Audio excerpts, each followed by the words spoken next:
Mesdames et messieurs, chers téléspectateurs et internautes, bonjour. Comme promis, nous sommes aujourd'hui au lycée Camp Marchand dans le cadre de votre émission Discover My School. Je suis accompagnée d'une élève que je laisserai le soin de se présenter et de nous servir de fil conducteur durant toute cette émission.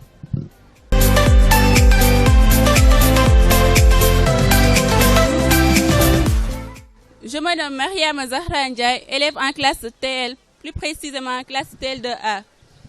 Sans plus tarder, nous allons recueillir le mot de bienvenue de Monsieur le Proviseur. Bonjour chers invités, bonjour chers élèves, bonjour chers collègues. C'est un grand plaisir aujourd'hui de se retrouver pour souhaiter la bienvenue à Télé-École dans notre établissement en ce jour si important, coïncidant effectivement avec le lancement des activités des clubs du lycée Camp Marchand de Rufisque. Je vous dis bismillah, soyez les bienvenus et je crois que je vais laisser la parole à Madame le censeur, comme ça elle va vous dire en quoi consiste cette journée. Merci, soyez les bienvenus et que la fête soit belle. Chers élèves, merci et bienvenue à Télé-École dans l'enceinte du lycée Camp Marchand de Rufisque. Comme l'a dit le proviseur, c'est une journée pleine d'importance pour nous parce que ça coïncide avec nos cérémonies traditionnelles de lancement des activités des clubs du lycée. Et ce sont des activités auxquelles nous accordons beaucoup d'importance. Ça milite dans le cadre de l'enseignement extra-muros et nous savons tous que c'est très important dans la vie future des élèves, leur leadership et voilà. Donc nous avons des clubs assez dynamiques et qui vont tout à l'heure vous montrer leur programme et nous nous réjouissons encore une fois parce que c'est aussi une journée assez cruciale pour nous, assez importante, assez spéciale parce que le club a comme point focal de rendre hommage à une de nos ténors, Madame Fatou Faye Cissé, qui nous a quittés récemment et qui est encore dans nos cœurs. Nous continuons de la pleurer, mais surtout de lui rendre hommage devant sa famille. Ses enfants sont là. Mais ses enfants, au niveau de l'école, parce que les élèves la connaissent très bien, c'est quelqu'un qui était très engagé dans ses activités. Elle a eu à encadrer le club. Elle nous a donné tout le temps beaucoup de satisfaction. Vraiment, on ne saurait la remercier davantage. Mais nous tenons quand même à marquer cette journée et nous vous disons merci. Merci à tout le corps professoral. Merci aux élèves. Merci surtout à Télé-École qui vient nous rejoindre afin de couvrir ces journées ô combien importantes.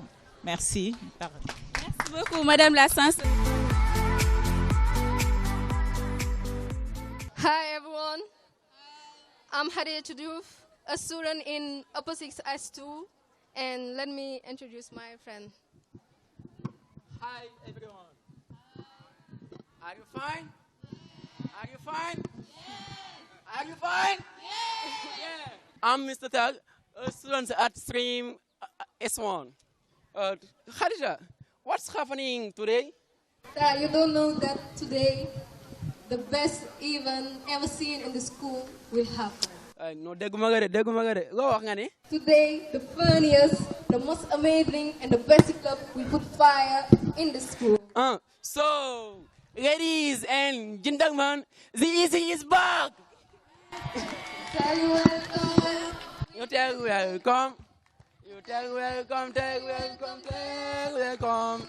Peace and love, this is what we need. Without peace, nothing can be done. Without peace, nothing can be done. Say welcome. Are you doing welcome? We tell welcome, tell welcome, tell welcome. Peace and love, this is what we need. Without peace, nothing can be done. Without peace, nothing can be done. Without welcome, we tell welcome. We tell welcome, tell welcome, tell welcome. Big first and master, this is not violence. Brothers and sisters, this is not by means. Welcome, we tell welcome. Yo. Tell welcome, welcome, tell welcome. Mesdames et messieurs, l'hymne national du Sénégal. Everyone sub your chorus from the balafon. The red lion has roared. The town of Savannah has leaped forward, dispelling the darkness. Sunlight on our terror, sunlight on our hope. Send a brother, here is Africa unite. Fibers on my green heart, shoulders to shoulders. My modern brother, Senegal is arise. Let's join the sea and the springs. Let's join the steppe and the forest. Help to Mother Africa. 1, 2, 3. We shall overcome. We shall overcome. We shall overcome someday. We shall overcome. We shall overcome. We shall overcome someday. Oh, deep in my heart, I do believe we shall overcome someday. We shall overcome. We shall overcome. We shall overcome someday. Oh, deep in my heart, I do believe we shall overcome someday. I have a dream. I am happy to join with you today in what will go down in history as the greatest demonstration for freedom in the history of our nation. 50 years ago, a great American in whose symbolic shadow we stand today signed the Emancipation Proclamation. This momentous decree came as a great beacon to light of hope to millions of Negro slaves who had been shot in the flames of writhing injustice. It came as a joyous daybreak to end the long nights of their captivity. 100 years later, the life of the Negro is still sadly crippled by the manacle of segregation and the chains of discrimination. 100 years later, the Negro lives on a lonely island of poverty, in the midst of a vast ocean of material prosperity. 100 years later, the Negro still languishes in the corners of American society and finds himself in exile in his own land. So we have come here today to dramatize the shameful condition. In a sense, we have come to our nation's capital to cash a check. When the architect of our republic wrote the magnificent word of the Constitution and the Declaration of Independence, they were signing a promissory note to which every American was to fall here. This note was the promise that all men, yes, black men as well as white men, would be guaranteed the inalienable right of life, liberty, and the pursuit of happiness.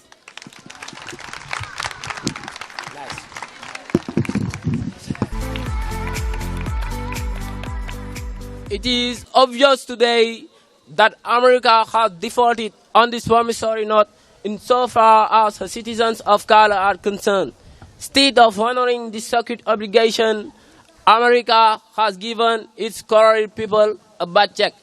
A check which has come back with insufficient funds. We refuse to accept that the Bank of Justice is bankrupt, that there are insufficient funds in the great vaults of opportunity of this nation.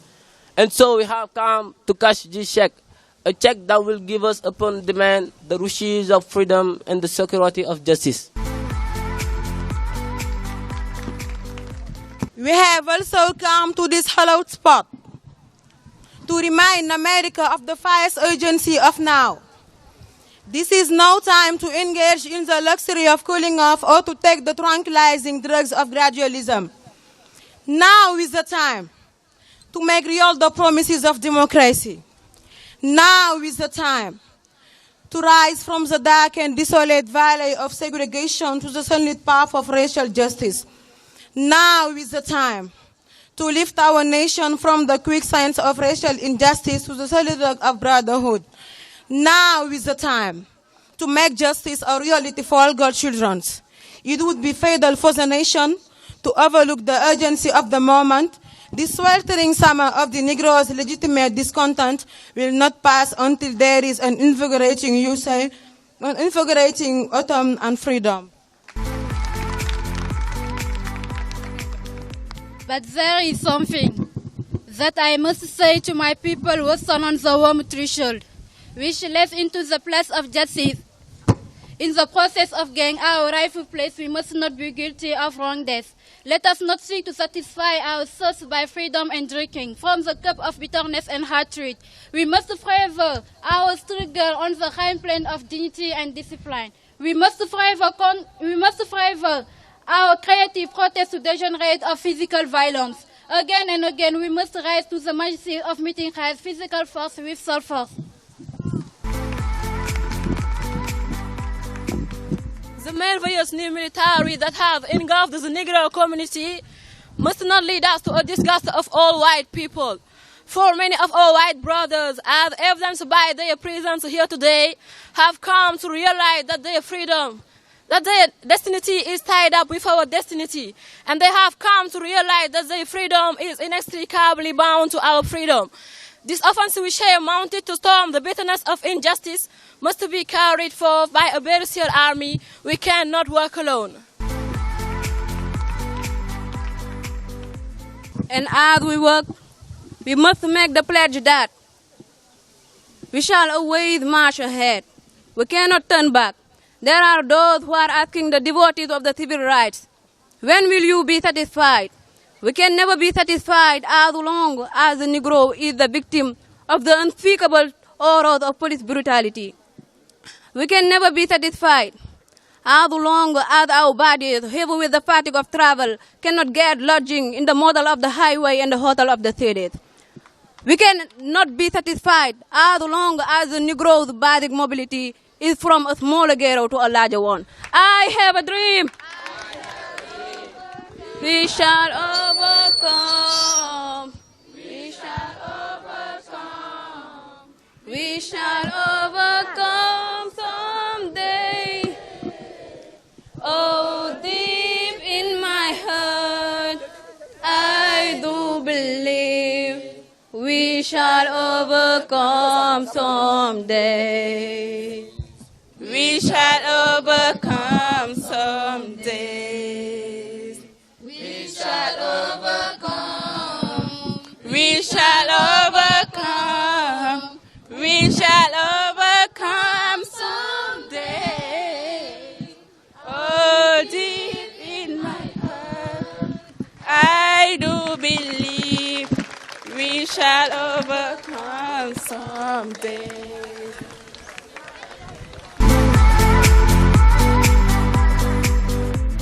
Merci au club d'anglais du lycée Camp Marchand. Dans cette même lancée, nous tenions à remercier M. Bassène. Des applaudissements pour lui, s'il vous plaît.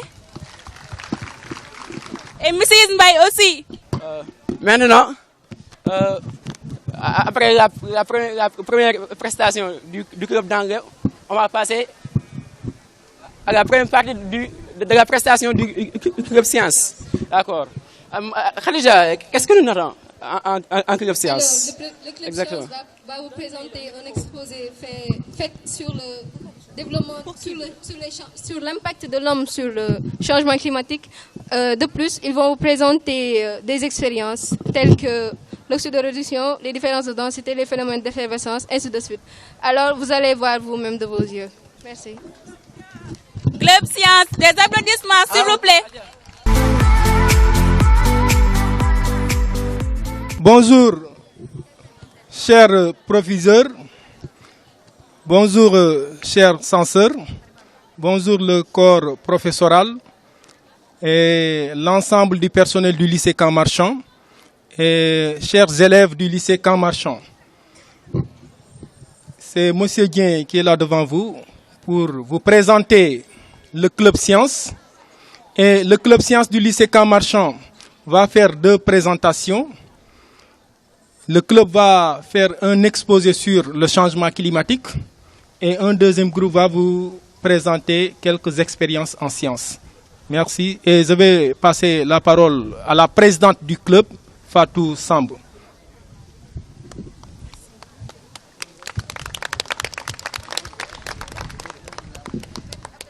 Chers proviseurs, chers censeurs, chers intendants, le corps professoral du lycée Camp Marchand, l'ensemble des surveillants du lycée Camp Marchand, chers élèves, honorables invités, veuillez recevoir nos salutations les plus honorées et respectueuses qu'elles soient. Présentation. Je m'appelle Fatou Samb, élève en classe de première S, ici dans ce charmant lycée, et l'actuelle présidente du club scientifique de ce lycée. Sous l'encadrement de l'ensemble des profs scientifiques de ce lycée, plus précisément M. Dia, qui est un prof de sciences physiques, et des élèves de la TS1, le club scientifique est constitué d'un bureau de 11 membres, dont je suis la présidente. À ma gauche, on a Khatab Samb, qui est le vice-président, suivi de la trésorière Limata Badji. Ensuite, on a son adjoint Omar Ngala Faye. Et après, la secrétaire, excusez-moi, Rokhayalo, en classe de TS. Et son adjoint Ndeye Maguette Fall, suivi de la présidente de la commission de communication Awa Kondé, en classe de seconde S. Et ses 2 adjointes, suivi aussi du président de la commission d'organisation Omar Dabo et ses 2 adjoints. Je profiterai de cette occasion pour vous annoncer l'ouverture des portes du club scientifique. Ces portes sont ouvertes à tous. Tout élève du lycée est la bienvenue dans ce club. Donc, pour notre prestation d'aujourd'hui, on va débuter par le club Débattons qui va vous faire un exposé sur le réchauffement climatique et terminer avec des expériences qui seront réalisées ou présentées même par des élèves de la TS. Je vais laisser la parole à la présidente du club Débattons.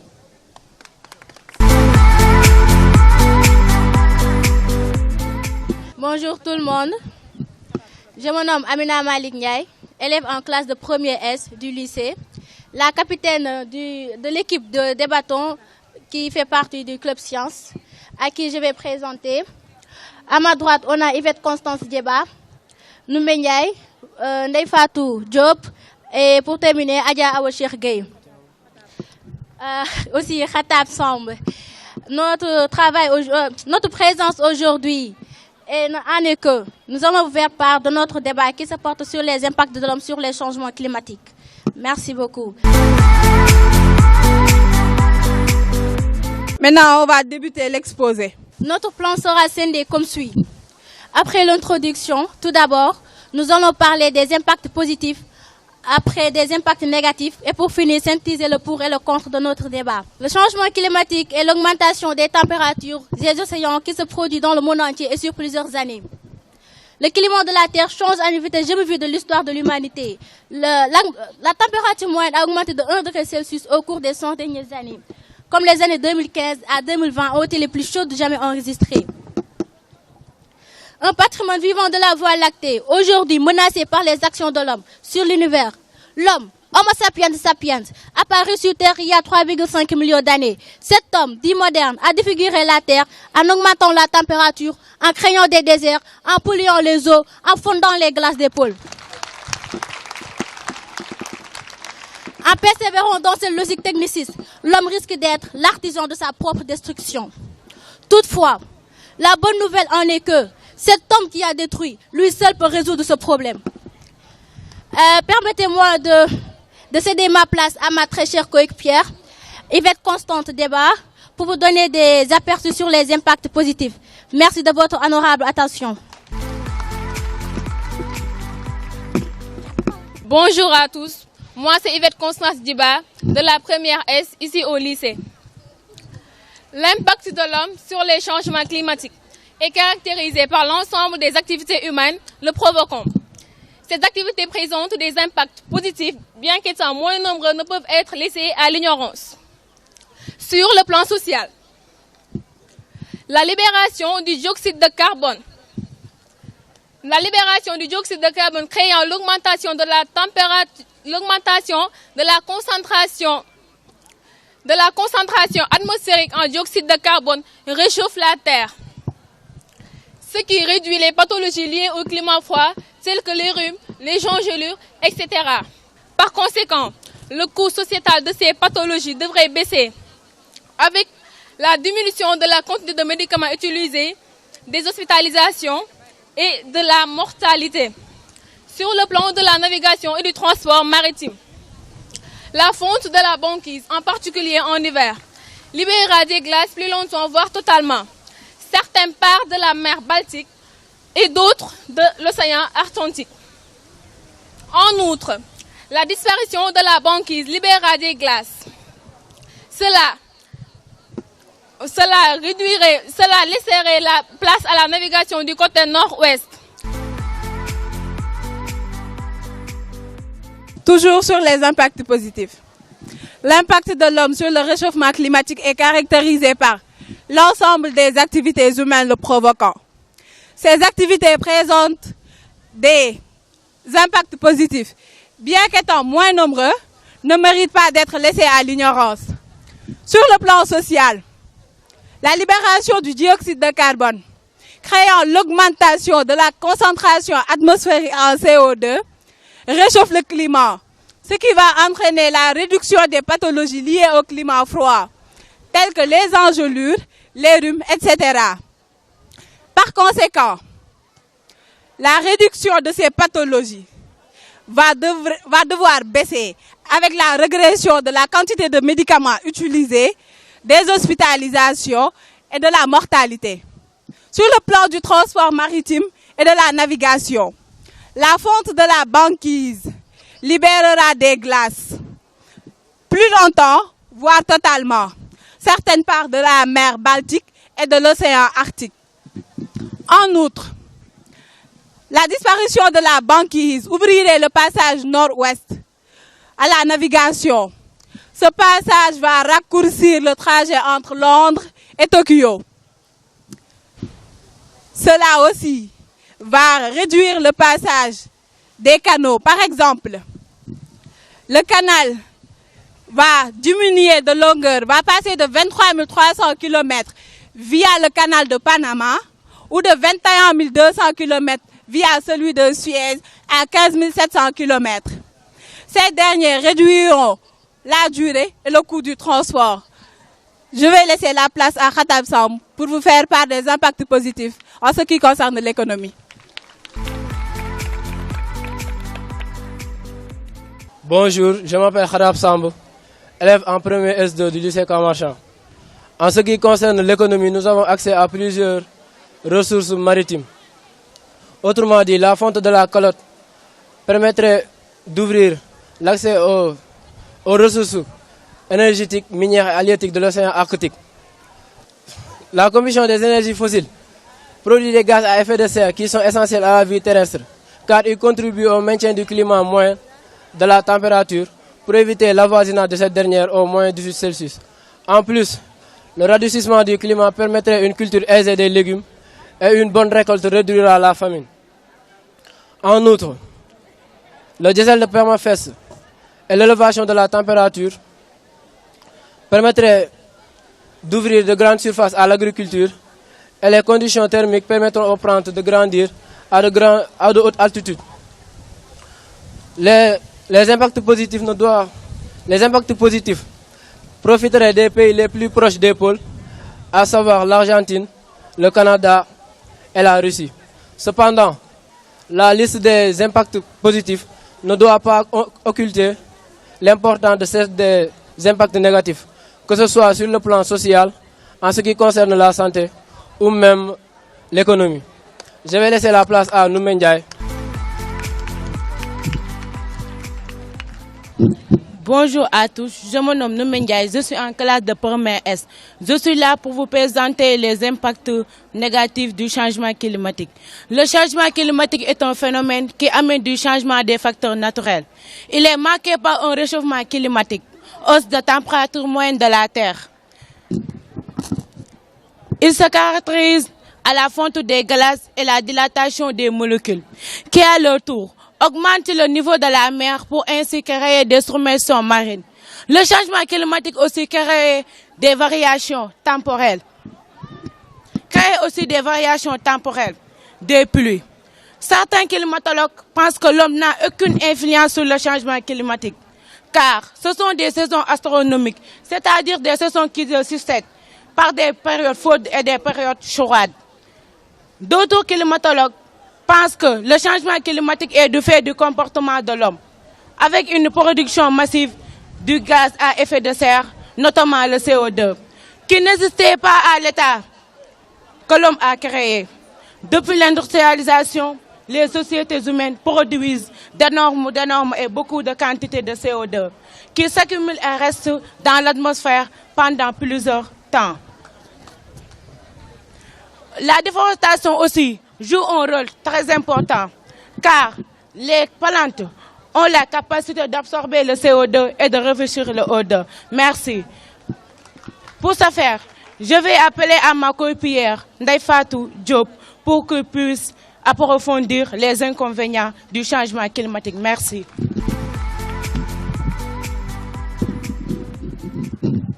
Bonjour, je m'appelle Ndeye Fatou Diop, je suis en classe de terminale S.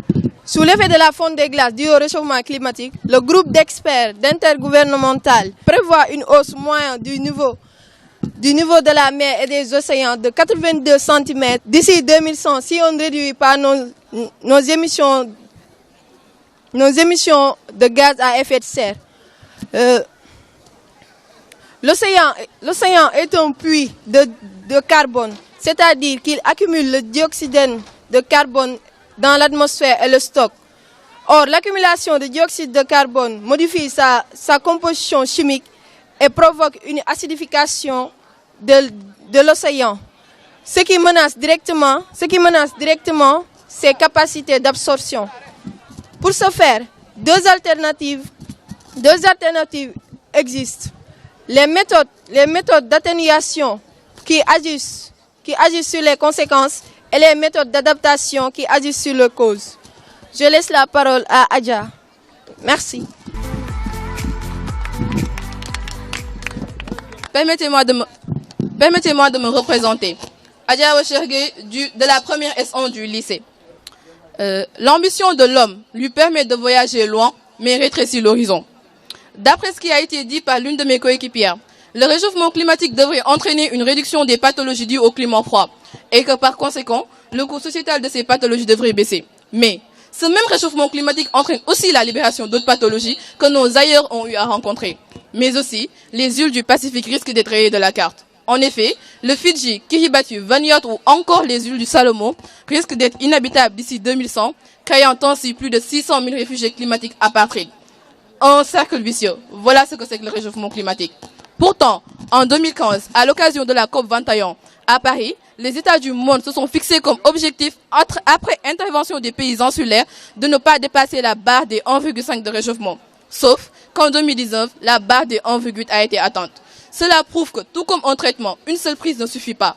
Le problème ne dispose pas d'une seule solution, mais de milliers de petites qui apporteront leur pierre à l'édifice. Pourquoi pas privilégier les transports les moins polluants? Car, partout dans le monde, les routes sont surchargées de véhicules dont la plupart roulent au diesel ou à l'essence. Ainsi, privilégier le vélo ou la marche de temps à autre réduirait la quantité de gaz à effet de serre émis, mais aussi favoriserait à une meilleure santé. N'est-ce pas bénéfique? Pourquoi pas essayer de manger moins de viande et plus de légumes? Car généralement, la production d'aliments d'origine végétale émet moins de gaz à effet de serre. Pourquoi pas essayer de faire un tri sur ces déchets? Car selon une étude de la Caisse de dépôt et de consignation, le tri de 3,2 millions d'emballage d'origine plastique éviterait l'émission de 2,1 tonnes de gaz à effet de serre. Pourquoi pas, des solutions en n'en plus finir. Prenons l'exemple de l'Irlande, un pays d'Europe qui a fait de l'énergie hydraulique une électricité propre et exploitable toute l'année. Mais aussi, ils ont été les premiers à utiliser la force naturelle dégagée par les volcans. Aujourd'hui, c'est aux forces de la nature qui doivent leur vie confortable. Je vois déjà certains me dire d'ici, mais on n'a pas tous la chance d'être assis sur un volcan actif.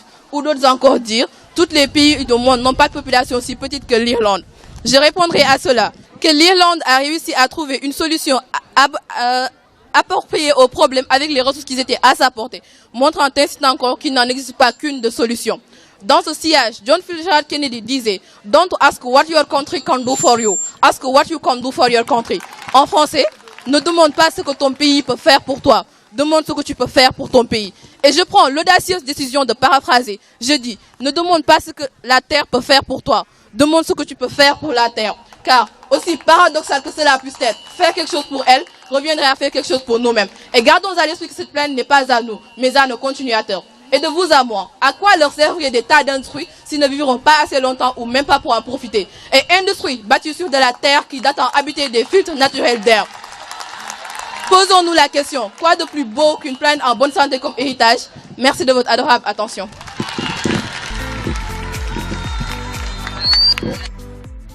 Puisqu'on dit souvent que les scientifiques ne théorisent pas, ils découvrent, ils démontrent et exposent avec des preuves tangibles. Pour vous prouver ça, je vais laisser la place aux élèves de la TS1 en collaboration avec les élèves de la TS2 pour vous présenter quelques expériences réalisées. Merci de nous accorder un tout petit peu d'attention pour y profiter. Dans cette deuxième partie, nous allons commencer les expériences. Dans ce cadre, nous allons jouer sur les différences de densité. C'est-à-dire, dans ce bécher, nous avons de l'eau salée. Et dans celui-ci, c'est de l'eau sans sel. C'est de l'eau pure sans sel et qui est un peu tiède. Nous allons plonger en premier lieu l'œuf dans l'eau qui n'est pas salée. Vous voyez que si on plonge l'œuf dans cette eau, l'œuf va couler, c'est-à-dire il va se mettre au fond. Alors que lorsqu'on met cet œuf dans l'eau salée, l'œuf sera à la surface, c'est-à-dire il va flotter. De ces expériences, on en conclut que l'eau salée est moins dense que l'eau qui n'est pas salée, que l'eau tiède. Alors là aussi, vous voyez une partie qui est bleue et l'autre qui est jaune. La partie jaune, c'est de l'huile et l'autre qui est bleue, c'est de l'eau. Vous voyez que les deux ne vont jamais se mélanger. Ceci s'explique par la différence de densité entre l'eau et l'huile. C'est-à-dire que lorsqu'on met ensemble de l'eau et de l'huile, les deux corps ne vont jamais se mélanger car l'eau est plus dense que l'huile. Donc l'eau va se mettre au fond. Et si on y verse des gouttes de colorant, ces derniers vont se déposer au fond pour colorer l'eau que vous voyez là en bleu. Et ce qui explique aussi que les colorants sont encore plus denses que l'eau, que l'huile et l'eau. Voilà. Vous voyez, ils ne vont jamais se mélanger. On va encore jouer sur les différences de densité. Là, nous avons mis du miel dans ce tube. Nous allons ajouter l'alcool. C'est de l'alcool à 70 degrés.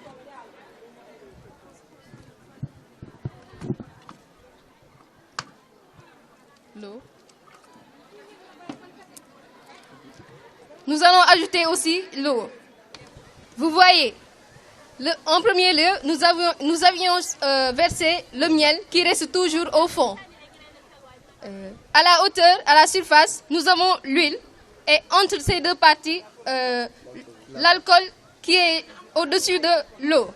Vous voyez là aussi, on a joué avec les différences de densité. Remuer avec un mixeur ou avec quelque chose, les corps ne vont jamais se mélanger du fait que le miel est plus dense que l'eau, suivi de l'alcool, suivi de l'huile. Dans cette nouvelle expérience, nous avons expérimenté des tests de reconnaissance de quelques ions, notamment l'ion Cu2+, et l'argent. Nous avons mis dans ce bécher de la soude, c'est-à-dire de l'NaOH.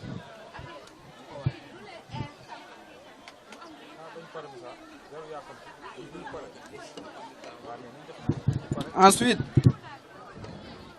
pour chaque tube, nous allons y déposer, pour le premier tube, nous allons déposer des gouttes de Cu2+. Et ensuite, on observe une coloration bleue. Cela s'explique par le fait que cette solution contient des ions Cu2+.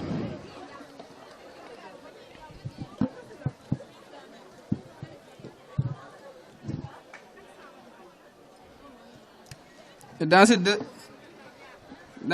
tubes, nous allons y mettre des gouttes de Zn2+. On observe que les ions Zn2+ sont incolores dans la solution. Donc on a conclu que les ions Cu2+ en solution sont bleus et les ions Zn2+ en solution sont incolores. Merci. Alors, nous avons fini avec la première partie. Donc, j'espère que vous avez retenu ce qu'on vient de faire. Et comme par exemple, lors de cette expérience, si vous voyez un bateau qui ne coule pas dans l'eau de mer, c'est à cause de ça. Lorsque vous cuisinez aussi votre tchéboujen, vous voyez que les aubergines vont flotter alors que les choupamés et autres vont s'immerger au fond. Cela s'explique par ça. Cette incoloration avec les CU et les ZN s'explique aussi par ça. Merci.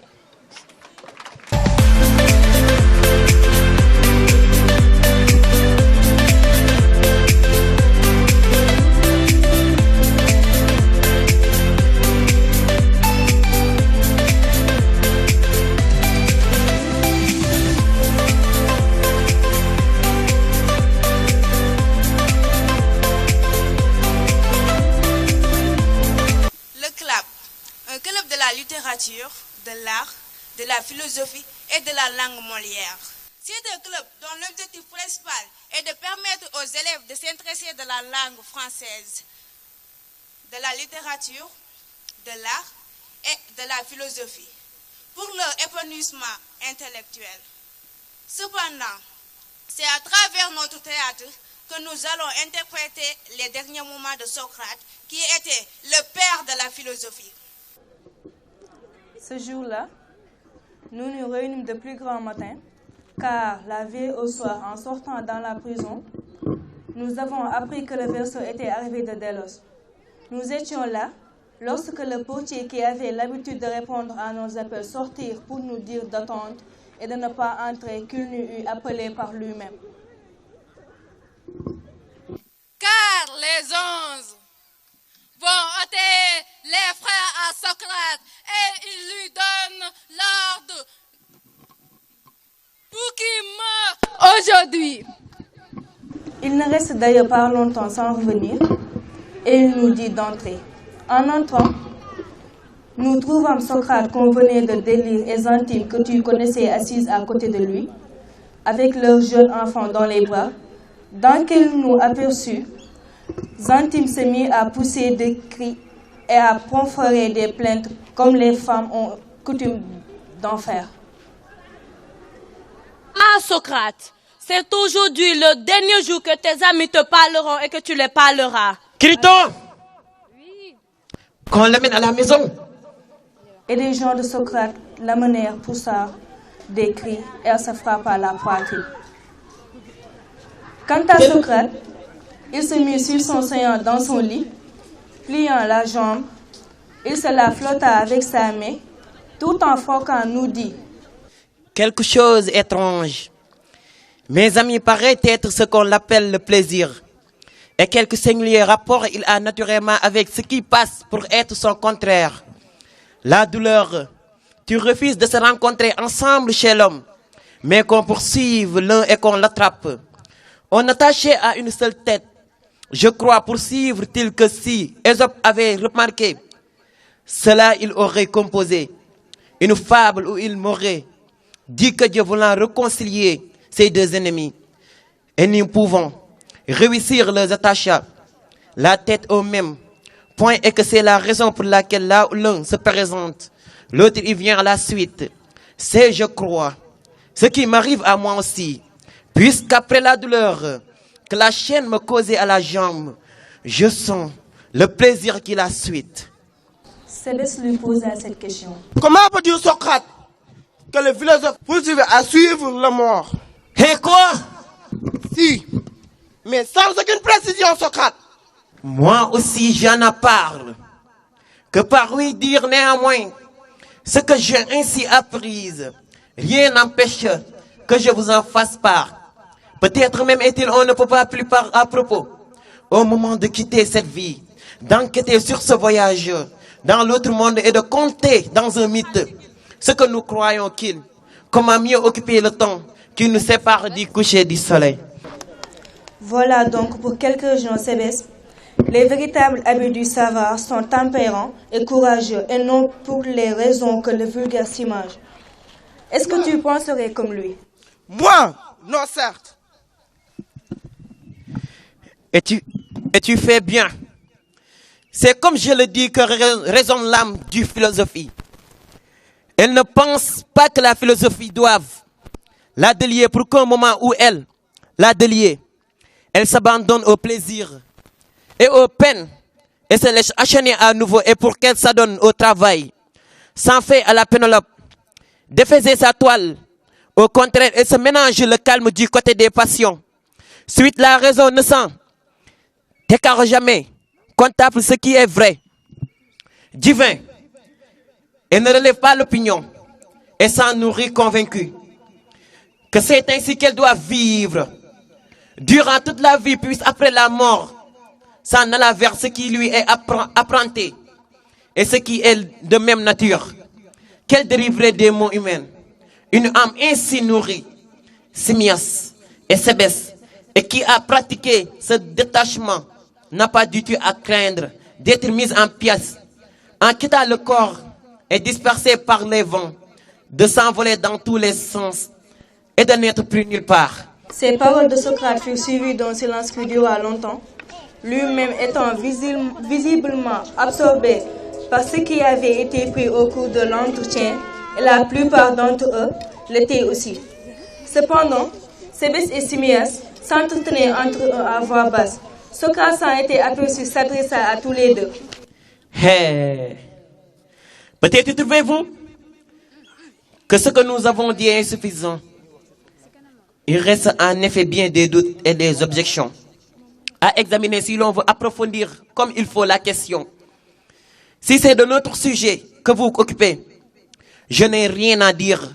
Mais si c'est à propos du nôtre que vous êtes embrassé, n'hésitez pas à parler vous-même et à vous expliquer si vous pensez qu'il y a mieux à dire sur le sujet. Et à votre tour, prenez-moi pour seconde si vous croyez que je puisse vous aider à sortir d'embrasse. Simias. Je vais te dire la vérité, Socrate. Depuis un moment, chacun de nous en proie au doute, pousse et engage l'autre à te poser une question. Car nous avons grande envie de t'entendre, mais nous hésitons à te déranger, de peur que cela ne te soit désagréable dans ta situation. En entendant cela, Socrate se prit à rire doucement. Parbleu, Simias, j'aurais vraiment de la peine à persuader aux autres hommes que je ne regarde pas ce qui m'arrive comme un malheur. Quand je ne puis même pas vous en persuader vous-même, et quand vous avez peur de me trouver d'humeur, plus chagrin que dans ma vie passée à ce que je vois, vous me croyez inférieur aux signes. Pour divination, quand ils sentent approcher l'heure de leur mort, les signes chantent ce jour-là. Plus le Dieu dont ils sont les serviteurs, mais les hommes par suite de leur crainte de la mort vont jusqu'à calomnier les signes et disent qu'ils dépriment leur trapace par un chant de tristesse. Ils ne réfléchissent pas qu'aucun oiseau ne chante quand il a faim ou froid, ou qu'il est en but à quelques autres souffrances, non pas le rossignol, l'hirondelle et la roue qui chantent, dit-on, pour lamenter leur douleur. Mais moi ne crois pas qu'ils chantent de tristesse pas plus que les signes. Je pense au contraire. Quant à les oiseaux d'aplomb, ils ont deviné et que c'est parce qu'ils prévoient les biens dont on jouit. Dans Hadès qu'ils chantent et se réjouissent ce jour-là, plus qu'ils ne l'ont jamais fait pendant leur vie. Or, je me persuade que je suis moi-même attaché au même service que les signes, que je suis consacré au même Dieu, que je tiens notre maître, un don prophétique, qui ne le cède pas au leur et que je ne suis pas plus chagrin que de quitter la vie. C'est pourquoi à cet égard, vous n'avez qu'à parler et à faire toutes les questions qu'il vous plaira, tant que les gens d'Athénine le permettront. À ces mots, Criton fit signe à son esclave qui se tenait près de lui. L'esclave sortit et après resté un bon moment, rentrant avec celui qui devrait donner le poison qu'il portait tout broyé dans une coupe. En voyant cet homme, Socrate dit: Eh bien, mon brave, comme tu es au courant de ces choses, dis-moi ce que j'ai à faire.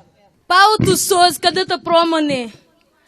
Quand tu auras bu jusqu'à ce que tu sentes tes âmes s'alourdir, et alors de te coucher, le poison agira ainsi de lui-même. En même temps, il lui tendit la coupe. Socrate la prit avec une sérénité parfaite. Échecrate, sans trembler, sans changer de couleur ni de visage. Mais, regardant l'homme en dessus de ce regard de taureau qui lui était habituel. Que dirais-tu si je versais un peu de ce bravage en libation à Dieu, est-ce permis ou non? Nous n'embroyons pas Socrate que ce qu'il faut en boire. J'attends. Mais on peut du moins, elle doit même prier les dieux pour qu'ils favorisent le passage de ce monde à l'autre. C'est ce que je leur demande moi-même et puissent-ils m'exaucer. Tout en disant cela, il portait la coupe à ses lèvres et il la vida jusqu'à la dernière goutte avec une aisance et un calme parfait. Jusque-là, nous avions eu presque tout assez de force pour retenir nos larmes, mais en le voyant boire, en cas il eût bu, nous n'en fûmes plus les maîtres. Moi-même, j'eus beau me contraindre, mes larmes s'échachèrent à flot. Alors je me voilai la tête et je pleurais sur moi-même car ce n'était pas son malheur, mais le mien. Je déplorais en songeant de quelques amis. J'étais privé. Avant moi, déjà, Citron n'avait pu contenir ses larmes. Que faites-vous? Là, ce qui est-il étrange? Ah, mais si j'ai renvoyé les femmes, c'était surtout pour éviter ces lentement déplacés, car j'ai toujours entendu dire qu'il fallait mourir sur des paroles de bon augure. Soyez donc calme et ferme.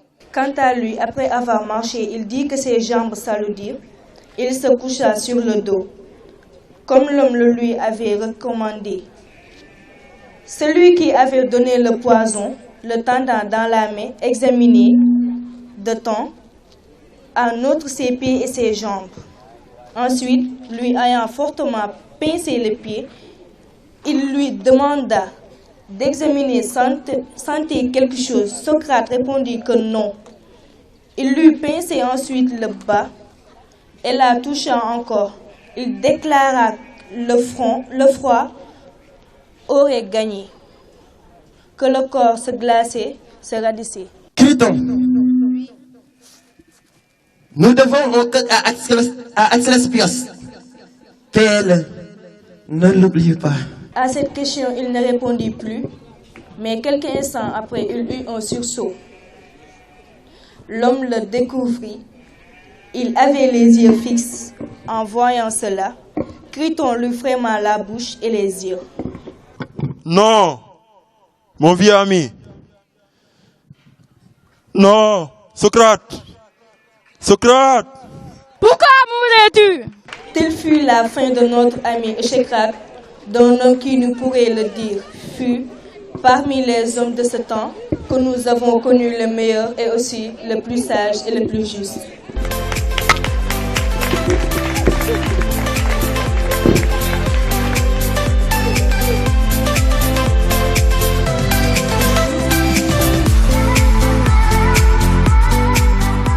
Merci au club. Ils ont vraiment présenté quelque chose d'important. C'était vraiment exceptionnel, extraordinaire et tout. Maintenant, sans plus tarder, nous allons continuer avec les apprentis orateurs avant l'entrée du club d'anglais du moins. Salam. Salam. Salam. C'est Diouf la lumière. bi ma juddoo xippi samay gët xool yow laa njëkk a gis ci àdduna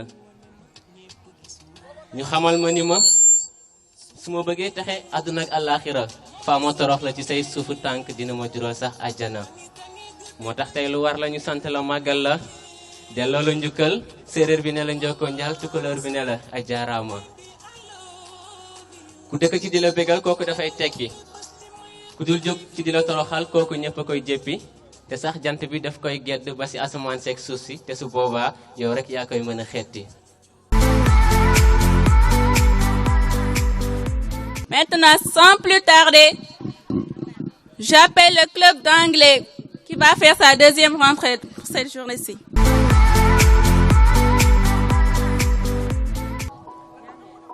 The famous Tuesday of Nder,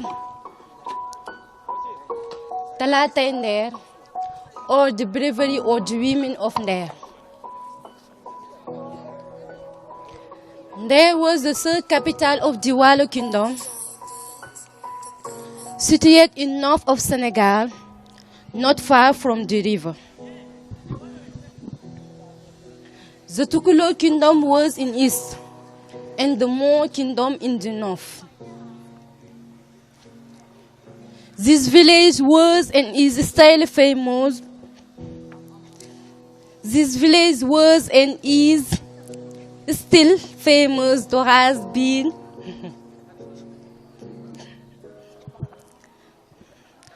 the famous Tuesday of Nder. The famous Tuesday of March 1820, the king was absent.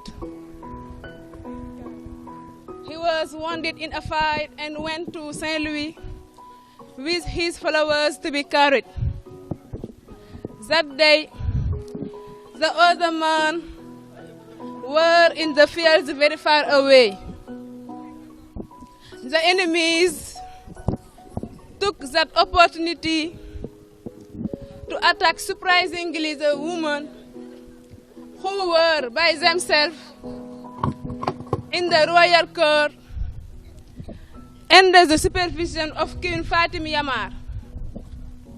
Alerted by the sentry, the queen called everybody at once and ordered them to wear warriors' costumes so that they look like men, to take guns and to fight against the invaders. On the way back to the village, a woman who was hot and tired took her hat off and shook her breasts in order to relax. The enemies, who was still spying on them, understand that all of them were women. They came back to attack again.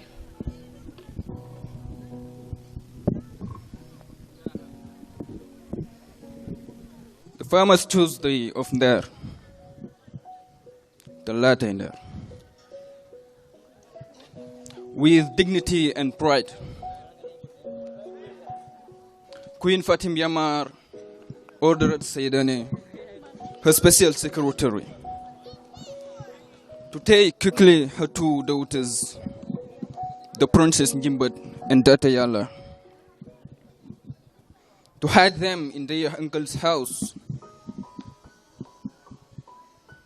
She then, all the rest of the women, to gather around her in a big hut and to put the fire to the hut.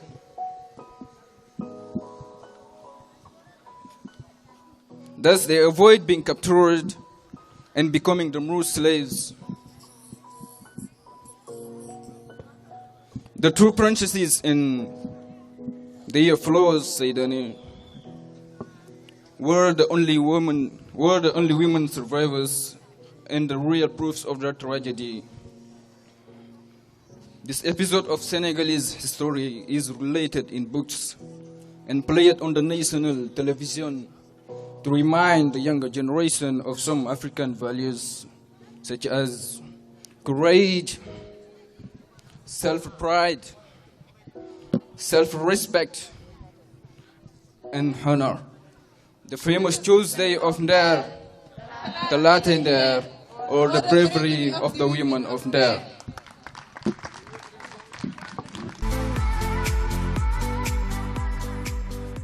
Le club d'anglais, thank you vraiment. Maintenant, le club Kung Fu en place.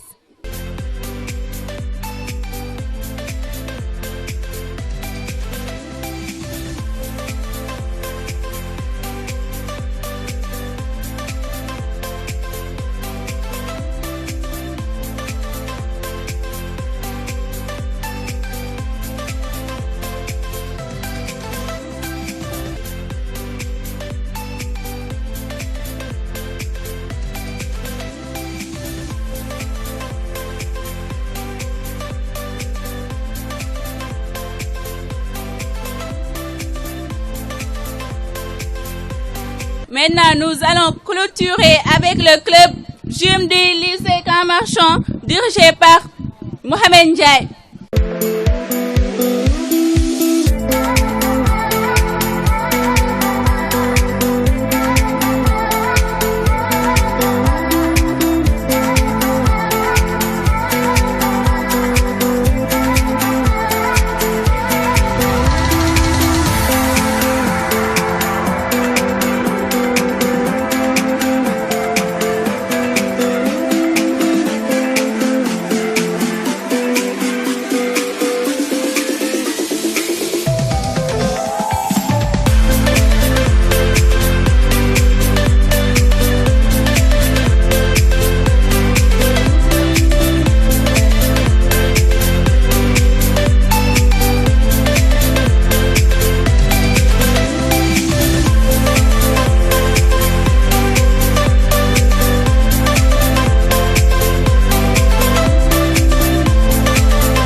Bienvenue.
Bienvenue.